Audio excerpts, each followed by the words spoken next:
जय माता दी। सबको मेरी राम राम। उम्मीद करती हूँ कि आप सब अच्छे होंगे और मैं भी अच्छी।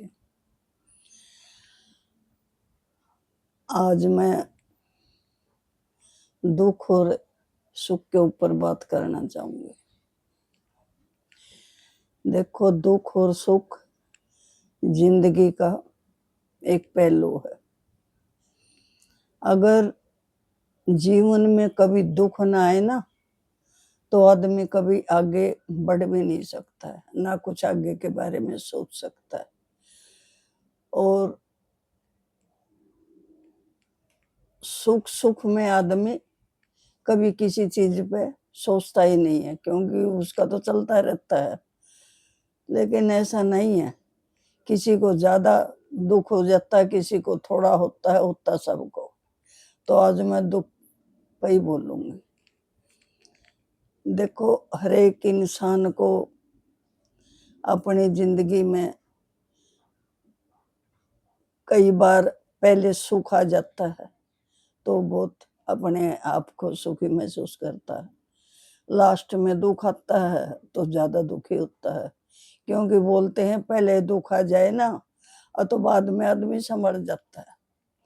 अगर पहले दुख आके आदमी समझ जाए वो अच्छा रहता है, और जो पहले सुख आके बाद में दुख आता है वो बहुत मुश्किल हो जाता है, क्योंकि बुढ़ापे की तरफ जाता है आदमी।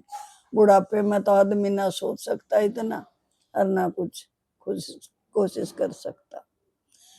तो आज मैं इसके ऊपर बिल्कुल रियल, मैं जो भी वीडियो बना रही हूँ बिल्कुल रियल उस पे ही सब कुछ सुना रही हूँ। कोई मेरी ये कोई कहानी नहीं है भाई ऐसे कहानी बना के बता दी, बिल्कुल रियलिटी पे मैं बना रही हूँ। तो 92 की बात है। 92 में मेरे को बुखार आया, ना मेरा बुखार उतरे ना कुछ।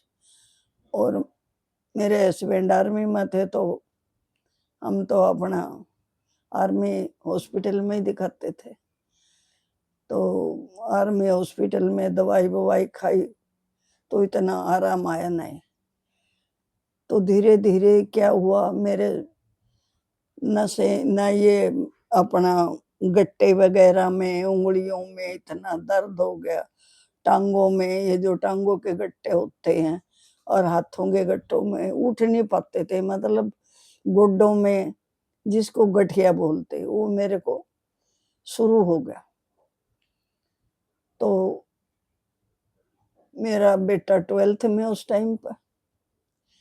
तो अब क्या किया जा, बड़ी मुश्किल आ गई। बच्चे का पढ़ाई का टाइम है, 1 महीना पेपर का रह गया और मैं बीमार पड़ी।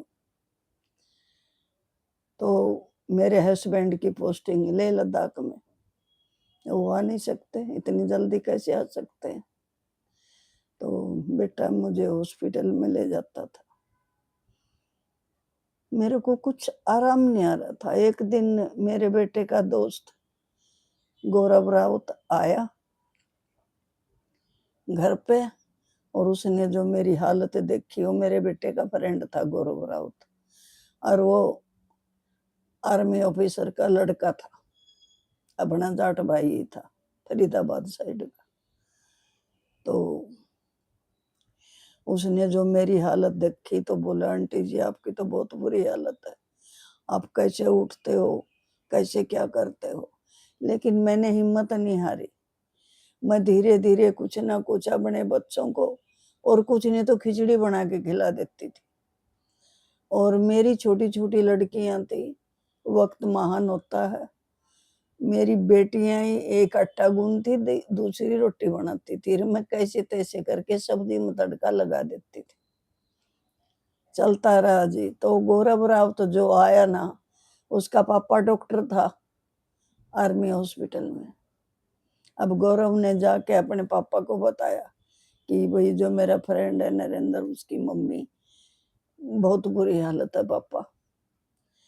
तो बेटे को जब मुझे ले जा रहे थे तो वो डॉक्टर मिले, तो मेरे बेटे को पहचान लिया। बोले बेटा यहाँ क्या कर रहे हो। बोले अंकल जी मम्मी को लेकर आया हूँ हॉस्पिटल में, कहाँ है आपकी मम्मी, ये रही मिलो।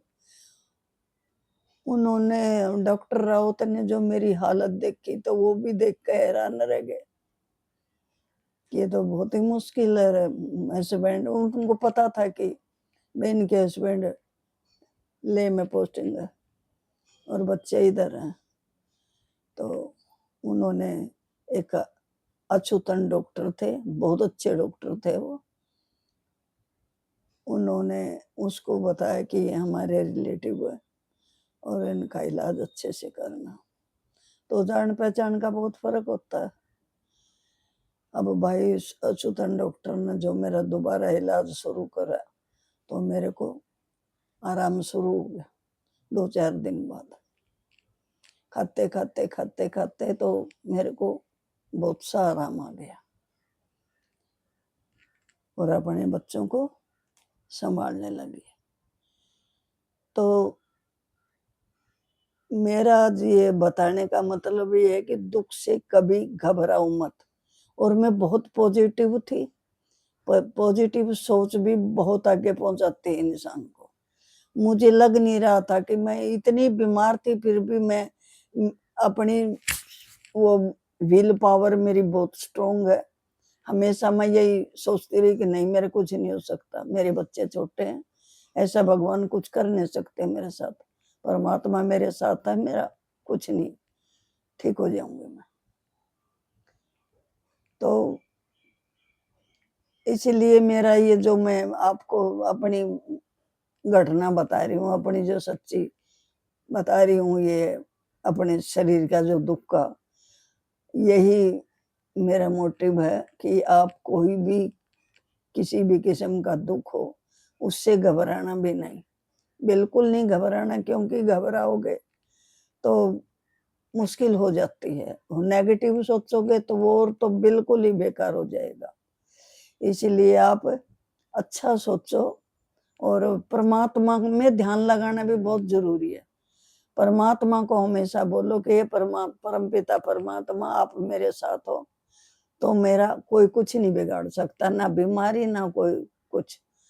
तो और ये सत्य बात है कि मेरे साथ सच में, मैं तो यही सोचती हूँ मेरे साथ तो मेरी माँ की शक्ति है, तभी मैं चल रही हूँ, नहीं तो बहुत मुश्किल हो जाती। जिस जिस हालत से मैं गुजरी हूँ तो मुझे तो ये लगता है कि शक्ति है मेरे साथ, मेरी माँ की है, और मैं चलती हूँ, उनका नाम लेती हूँ, हमेशा यही बोलती हूँ कि माँ आप मेरे साथ हो तो मेरा कुछ नहीं हो सकता। इसलिए पॉजिटिव रहो और हैप्पी भी रहो, खुश रहो, जड़ना नहीं, हंसते रहो, मुस्कुराते रहो। जय माता।